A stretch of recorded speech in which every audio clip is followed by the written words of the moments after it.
What is up, YouTube fam? It's your friendly neighborhood barber back at it again with another barber tutorial. We're going to be doing a mid taper, skin all the way. As you can see, we're using our wall details right now to create our first initial guideline. Make sure this guideline is really clean because it will be the foundation to the whole fade. We want to get this taper to be as closest to the skin as possible, so we're going to be using our gamma shavers to really knock down all that stubble from the bottom and just make it look nice and clean.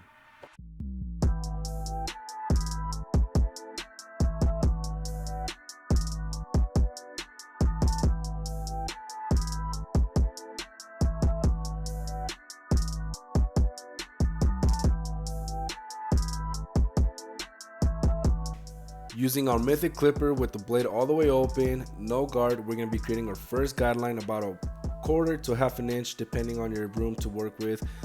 We are going to make sure we get this line really nice and crispy because it is going to be the first part of the fade and you want to make sure that it's really nice. Using the method trigger play, we're going to take out the bottom line from the skin to the half, and what trigger play is, you basically open and close your lever until you get that bottom line completely gone. And if it's okay, if it's not completely gone, we'll go back with our trimmer and make sure it's nice and clean and you don't really see a guideline there.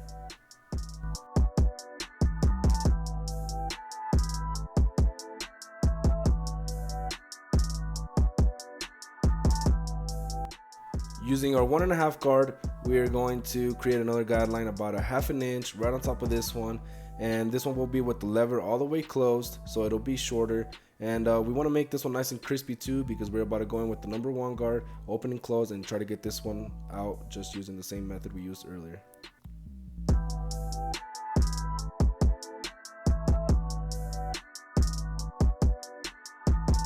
Using our number 1 guard, we're going to trigger play and we are going to try to get rid of this bulkiness, and we're going to try to make this fade start to really look clean and look like a fade.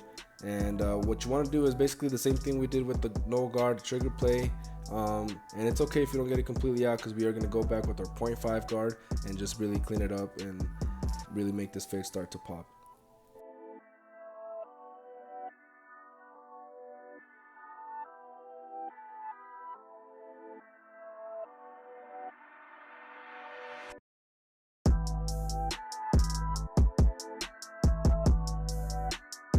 Like I previously mentioned, we're going to go in with the 0.5 guard, and you're not going to really have a guideline to do with this one. You just want to go ahead and clean up all the dark areas that the number 1 guard couldn't get.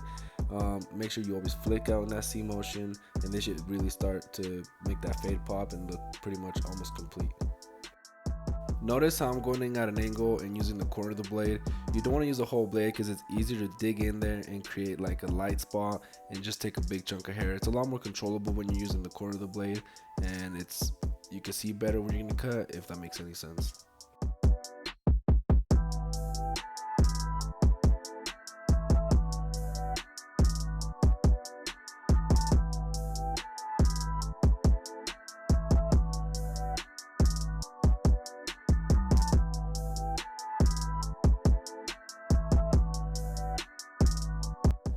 This is me going back with the number 1 guard and just really nitpicking little dark areas that I saw later on and I thought I'd go back and get them. You want to make sure you try to blend your fades as much as possible, just to that is the key to give you a perfect blend at the end of the day. Just little details, and clients will really appreciate it in the long run. Using my number 2 guard open, all I'm doing here is flicking out so I can complete the blend into that dark hair or the long hairs that he has.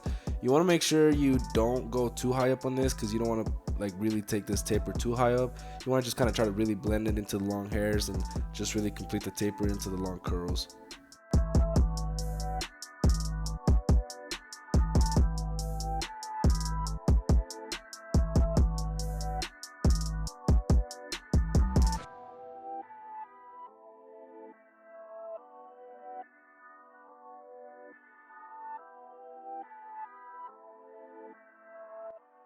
Using my shears, I am taking out some of the long hairs that are just sticking out. You can do this with the clipper, but I feel a lot more in control with my shears, and it's not a huge step, but it is a small detail. Like I said, once again, that'll make your haircut pop that much more.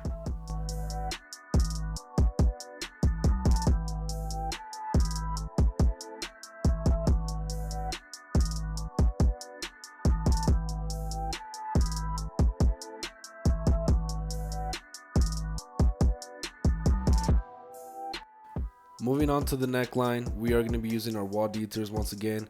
For this one, you want to keep it as natural as possible. You don't want to dig in too deep into the taper. You want to really keep that line really nice and crispy, but at the same time natural.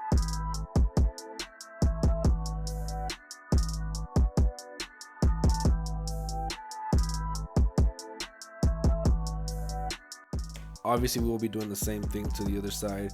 Make sure you look at both sides and look at it from the back point of view and make sure they are straight. You don't want one curving in too much to the left or curving too much to the right. You want to keep it as symmetrical as possible.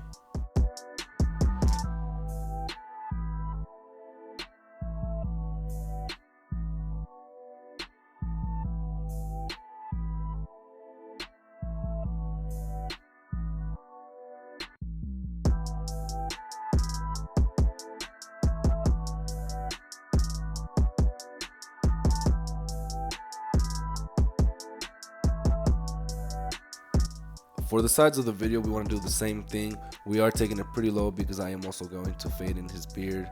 And we're doing the same thing as the back, same steps. The only difference is obviously it's on the side of his head, and we're going to have it a little slanted to the side just to give it that high taper look.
So we are taking this taper pretty high.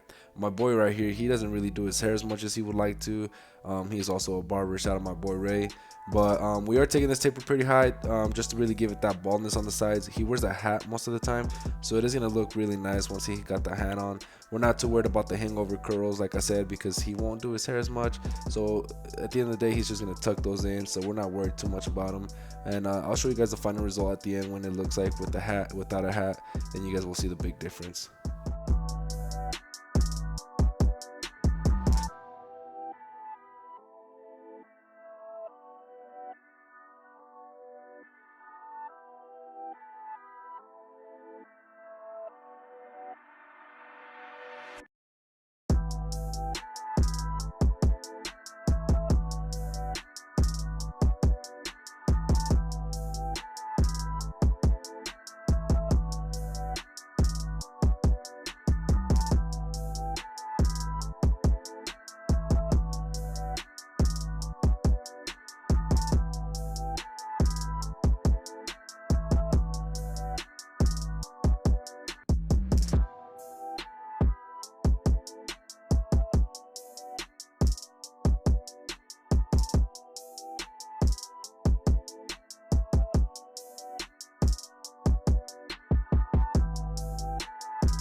So as you can see, it does look a little funky without the hat because there's a bunch of curls hanging over and just really covering up the fade on the sides. However, on the back, we did keep it nice and medium just to really be able to see that fade pop.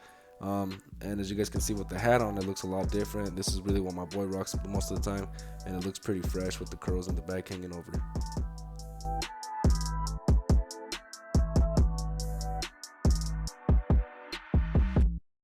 If you guys made it to the end, I really appreciate you guys. Subscribe, give it a like, and I'll be posting more of these, and I hope you guys enjoyed.